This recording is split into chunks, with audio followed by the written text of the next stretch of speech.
I went to the farmer's market. There's a new vendor, and there is a new kind of food that this vendor makes.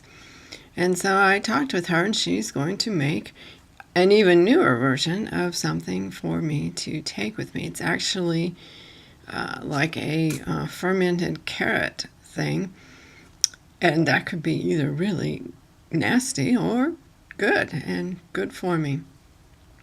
So I began the day with newness, and then I came home, and on one of our local university channels of the radio is a Sunday morning Beatles show. It's a man who's done this show forever. It's live, and it's broadcast over the internet, actually.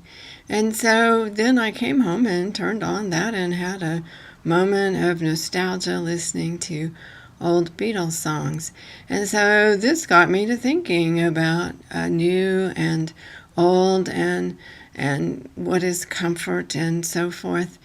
And I'm realizing in my life I'm somebody who really thrives on a newness.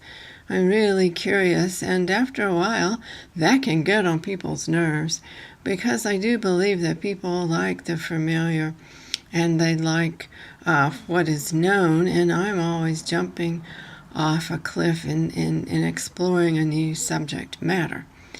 There are the people in life who climb cliffs, and this, of course, is a different sort of adrenaline. It's a different sort of way of experiencing newness, and I guess I'm just not near a cliff, or if I were near one, I'm not sure I have the dexterity or what it takes to be climbing up them. I seem to be better at jumping off of them, and I do mean by that the ones that are metaphorical. I don't know that it would be that hard to jump off a real cliff, but it might be hard to land and live through it in a way in which one might like to have one's limbs arranged. So I'm thinking about this. Is this part of what makes me a waif, that my ways of looking into newness, of looking everywhere I can, are perhaps not like everybody else's.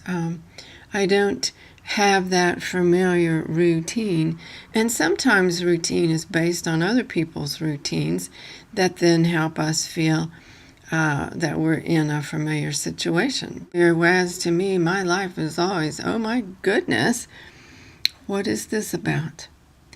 So on this day, I've listened to a radio station that was old, but in the course of that, I do remember when I was first listening, but I also wonder, where can that take me? I wore an old blouse, but I have ready to be sewed a new one out of a pattern that I've made up, and I don't know how to make up patterns, so that's a cliff.